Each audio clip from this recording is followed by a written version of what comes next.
Hello, and welcome back to this week's Sabbath School Nugget. Now, before I get into this week's study, I just want to take a moment to say thank you to Seth, who had some really great thoughts and insights into last week's lesson, Receiving an Unshakable Kingdom. Now, this week we're going to talk about Paul's admonition for us to let brotherly love continue. And it's our last lesson for this quarter, and I don't know about you, but I have thoroughly enjoyed our study in the book of Hebrews. Now, the title of this week's lesson actually comes from our memory text. It's Hebrews 13:1, Let Brotherly Love Continue. Okay, here we are, and we've come to the end of the book, and in Paul-like fashion, he ends with the same advice he always gives. Love each other. Now, as a matter of fact, we are commanded 55 times in the New Testament to love each other. For Paul, love is critical to the Christian life. So much so, he told his readers back in chapter 6 that I know that you love God because you are loving each other as Jesus loved you.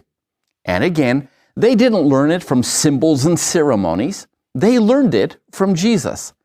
This idea of love is so central to Paul's understanding of the gospel that in 1 Corinthians 13, he tells us that love is so important that without it, you're not a Christian.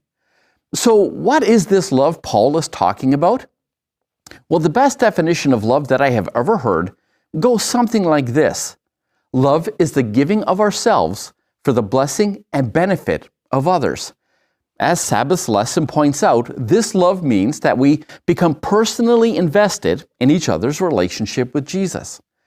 And this would make sense when you think about it, because here we have a church that is under attack. People are losing their families, their homes, their livelihood, their freedoms, and others, well, their lives. People are discouraged, they are losing hope, and they are leaving the faith. Paul is telling his audience to help one another and to love each other through their trials. After all, they're family. Now, Sunday's lesson brings us to this idea of caring for God's people through hospitality. And for Paul, it didn't matter if you personally knew the person or not. If they were a Christian, they were family, and that's the only reason we need to help other Christians. Now, how do you know this? Well, you see that word for hospitality? That word is made up of two words, philo and xenos. Now, you all know what that word philo means. It means love. And that word xenos, it means stranger. So the biblical definition of hospitality is to show love towards a stranger. So when the Bible says to show hospitality towards a stranger, because some have entertained angels, in a practical sense, what you've done is that you've shown love towards an angel. Paul says we're family, and that should be more than enough for us to love each other. Well, that's our lesson for today. Take care. God bless. Study your lesson. I'll see you tomorrow.